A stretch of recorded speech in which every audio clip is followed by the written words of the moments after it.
નમસ્કાર મિત્રો, આજે આપણે એક એવી વાર્તા સાંભળવાના છીએ જે આપણને જીવનમાં સંસ્કારનું સાચું મહત્વ સમજાવશે. એક નાના ગામમાં બે મિત્રો રહેતા હતા, રવિ અને મનોજ.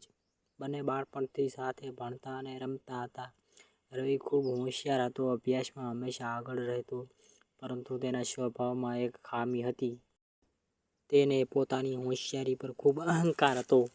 તે ઘણીવાર મોટાઓ સાથે ઉદ્ધત રીતે વાત કરતો અને બીજા લોકોનું માન રાખતો નહોતો. બીજી તરફ મનોજ સામાન્ય વિદ્યાર્થી હતો. તે અભ્યાસમાં બહુ આગળ નહોતો, પરંતુ તેના માતા-પિતાએ તેને બાળપણથી જ સારા સંસ્કાર શીખવ્યા હતા. મનોજ હંમેશા નમ્રતા સાથે વાત કરતો, મોટાઓને આદર આપતો અને જરૂરિયાતમંદ લોકોને મદદ કરતો. સમય પસાર થતો ગયો. બંને મિત્રોનું ભણતર પૂરું થયું. હવે તેઓ નોકરી શોધવા માટે શહેર જવાનું નક્કી કર્યું. એક દિવસ તેઓ શહેરની એક મોટી કંપનીમાં ઇન્ટરવ્યૂ આપવા ગયા. સૌ પહેલા રવિનો નંબર આવ્યો.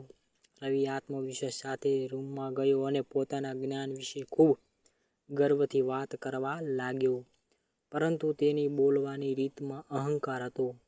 તે ઇન્ટરવ્યૂ લેનાર સાથે પણ યોગ્ય રીતે વાત કરી રહ્યો નહોતો. થોડીવાર પછી મનોજનો નંબર આવ્યો. મનોજ શાંતિથી રૂમમાં ગયો. તેણે સૌને નમસ્તે કરી અને નમ્રતાથી વાત શરૂ કરી. જ્યારે પણ તે જવાબ આપતો, તે કૃપા કરીને, આભાર અને સાહેબ જેવા શબ્દોનો ઉપયોગ કરતો. તેની સરળતા અને સંસ્કારી સ્વભાવ જોઈને ઇન્ટરવ્યૂ લેનાર ખૂબ પ્રભાવિત થયા. થોડીવાર પછી પરિણામ જાહેર થયું. રવિને લાગતું હતું કે નોકરી તેને જ મળશે, કારણ કે તે વધારે હોશિયાર હતો, પરંતુ પરિણામ જોઈને તે આશ્ચર્યચકિત થઈ ગયો. નોકરી મનોજને મળી હતી. રવિને ખૂબ આશ્ચર્ય થયું. તે ઇન્ટરવ્યૂ લેનાર પાસે ગયો અને પૂછ્યું, સાહેબ, હું તો વધારે હોશિયાર હતો, છતાં નોકરી મને કેમ ન મળી?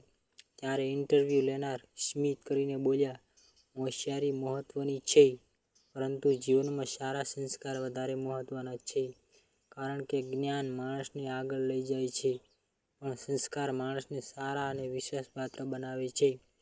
આ વાત સાંભળીને રવિને પોતાની ભૂલ સમજાઈ ગઈ. તે દિવસે તેણે નક્કી કર્યું કે હવે તે પણ સારા સંસ્કાર સાથે જીવન જીવશે. મિત્રો, આ વાર્તા આપણને એક મોટો પાઠ શીખવે છે. તો મિત્રો, આવી જ વાર્તા સાંભળવા માટે ખાસ કરીને આપણી ચેનલને સબસ્ક્રાઈબ કરી લેજો અને વિડીયો શેર કરી દેજો.